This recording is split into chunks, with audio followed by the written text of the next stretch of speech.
পুলিশি ব্যারিকেড ভেঙে এবার শাহবাগ ব্লকেট করলো শিক্ষকেরা। দর্শক আপনারা দেখছেন কালের কণ্ঠ, সাথে রয়েছে আমি আব্দুল হামিদ। একটু যদি বলে রাখি যে শিক্ষকদের যে পূর্ব ঘোষিত যে কর্মসূচি ছিল যে 12টার ভিতরে যদি প্রজ্ঞাপন জারি না করা হয় সেক্ষেত্রে কিন্তু তারা এই যে শাহবাগ সেই শাহবাগ তারা ব্লক করবেন এবং সে পূর্ব ঘোষিত সময় অনুযায়ী তারা কিন্তু 2টার দিকে কিন্তু এই যে শাহবাগ সেই শাহবাগে কিন্তু আসেন এবং এখানে বেশ কিছুক্ষণ পুলিশের সাথে যে ধস্তাধস্তি সেই ধস্তাধস্তির পরে কিন্তু তারা পুলিশের ব্যারিকেড ভেঙে শাহবাগে কিন্তু তারা এই মুহূর্তে অবস্থান করছে। তবে বিপরীত জায়গা থেকে পুলিশের কিন্তু ব্যাপক কিন্তু উপস্থিতি আমরা কিন্তু এই মুহূর্তে শাহবাগ এলাকায় কিন্তু দেখতে পাচ্ছি। দর্শক আপনারা দেখছেন কালের কণ্ঠ, সাথে রয়েছে আমি আব্দুল হামিদ। এবং যদি বলে রাখি যে তাদের যে দাবি অর্থাৎ শিক্ষকদের যে দাবি সেখানে কিন্তু 1500 টাকা চিকিৎসা ভাতা, 20% বেতনের যে 20% সেই 20% বাড়ি ভাড়া সহ বেশ কিছু দাবি নেই। মূলত তারা 4 দিন ধরে এই যে ঢাকায় কিন্তু তারা আন্দোলন করছিলেন এবং প্রথমে তারা জাতীয় প্রেস ক্লাবে অবস্থান করছিলেন এবং এরপরে তারা কেন্দ্রীয় শহীদ মিনার সেই শহীদ মিনারে অবস্থান করছিলেন। সেখান থেকে তারা ঘোষণা করেছিলেন যে সারা দেশে তাদের শিক্ষা প্রতিষ্ঠানে কর্মবিরতি, সেই কর্মবিরতি করেছেন। এরপরে আমরা দেখতে পেয়েছি যে তারা সচিবালয়ে লং মার্চ করেছে এবং সেখানে কিন্তু তারা অবস্থান করেছিল এবং এরপরে আমরা দেখতে পেয়েছি যে গতকালকে কিন্তু তারা ঘোষণা করেছিল যে যদি প্রজ্ঞাপন জারি না করা হয় সেক্ষেত্রে কিন্তু তারা শাহবাগ ব্লকেট করবেন এবং সেই কর্মসূচি অনুযায়ী কিন্তু তারা আজকে কিন্তু আমরা দেখতে পেলাম যে 2টার দিকে কিন্তু তারা এই যে শাহবাগ সেই শাহবাগ কিন্তু ব্লক করেছে এবং সেখানে কিন্তু আমরা দেখতে পেয়েছিলাম যে পুলিশের সাথে যে ধস্তাধস্তি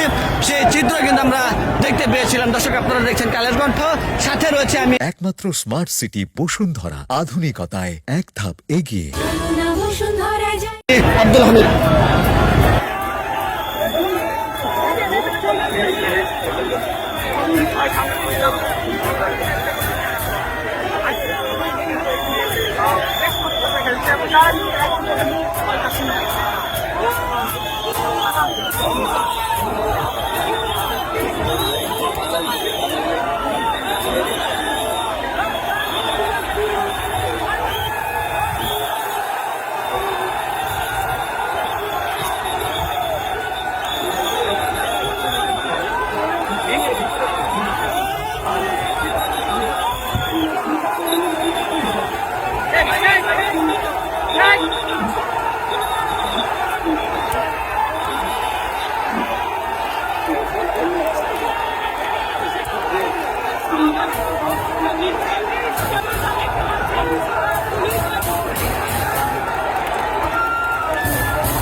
এই যে বোতল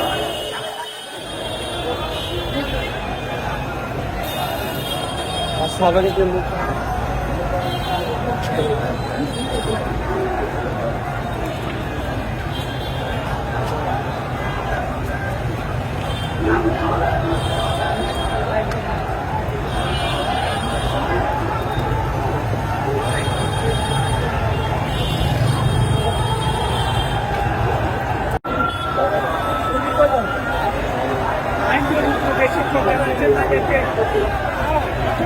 লোক শিখুন